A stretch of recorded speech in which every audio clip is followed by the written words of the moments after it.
The Grand Galactic Council chamber stretched across 3 kilometers of polished obsidian, its ceiling lost in artificial nebulae that swirled with the colors of 1,000 conquered worlds. Representatives from 847 species sat in their designated alcoves, each more exotic than the last. The Vrexians floated in tanks of ammonia.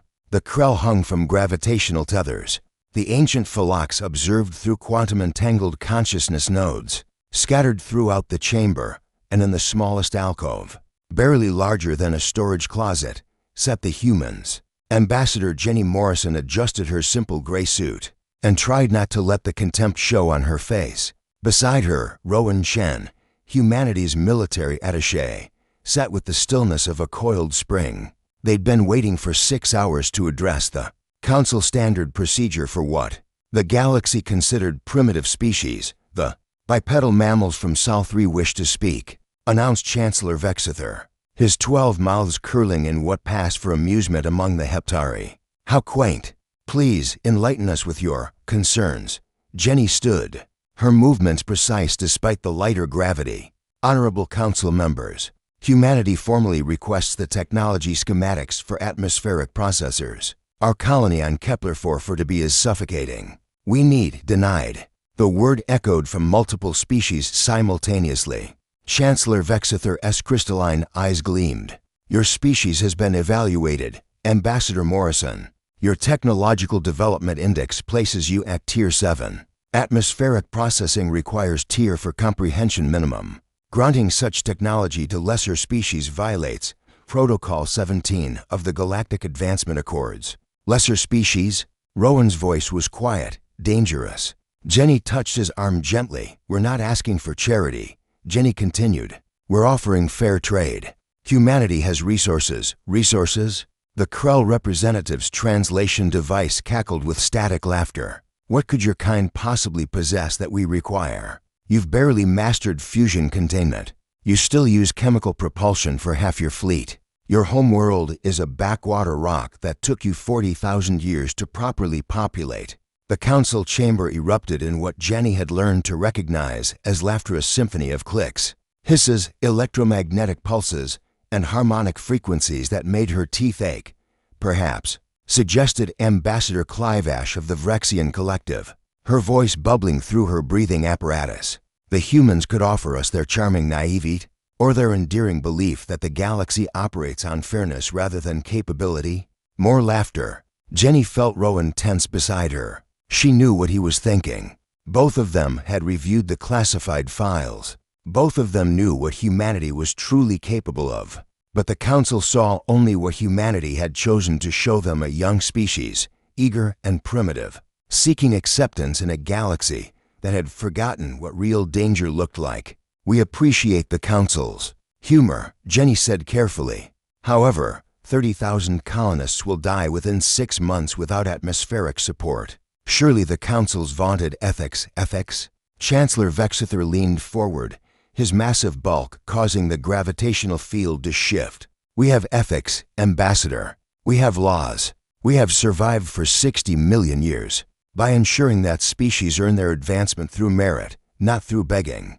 Your people should have considered survivability before establishing colonies beyond your capability to maintain, so you let them die. Rowan stood now, and despite being a full meter shorter than the smallest council member, something in his posture made several representatives shift uncomfortably.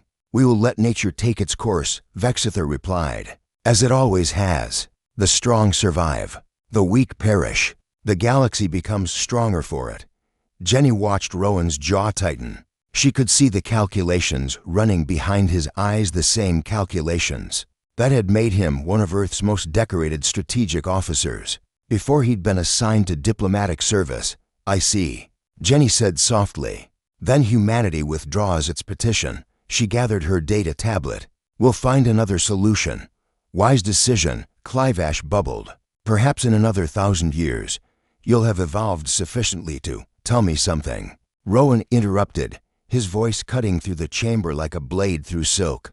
How many of your species have successfully navigated a planetary-wide extinction event? The chamber fell silent. I'm sorry? Chancellor Vexither's translator struggled with the question, Extinction events. Rowan repeated. Louder now. Asteroid impacts, supervolcanoes, ice ages, nuclear winters. How many have you survived? We have protocols, Clivash stammered. Evacuation procedures. Our technology prevents none, then. Rowan nodded slowly. We've survived 6. Without your technology. Without your protocols.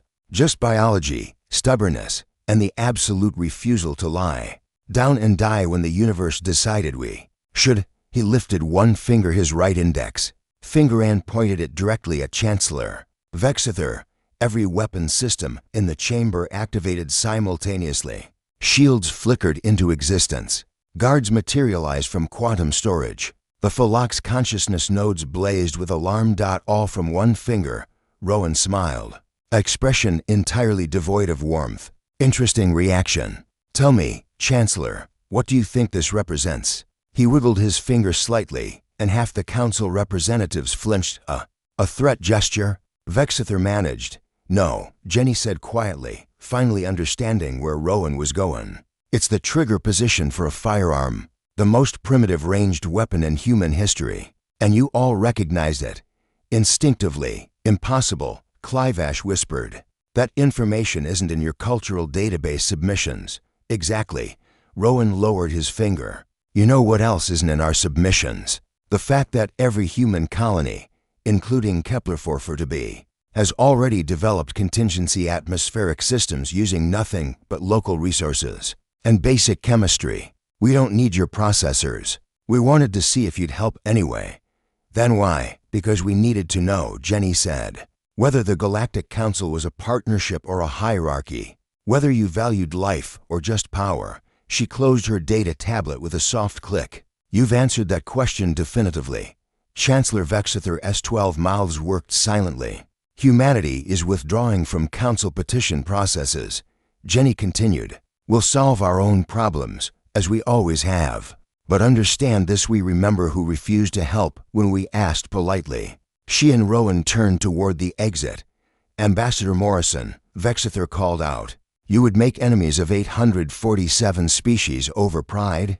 Jenny looked back over her shoulder. Chancellor, we survived on a death world that tried to kill us every single day for millions of years. We reached for the stars with chemical rockets and mathematics because we were too stubborn to accept that we couldn't. We don't make enemies. Rowan finished her thought, his voice carrying to every alcove. We make survival choices, and we've survived much worse than you. The humans left the Grand Galactic Council chamber in silence. Behind them, for the first time in 60 million years, the council began to wonder if they'd made a terrible mistake.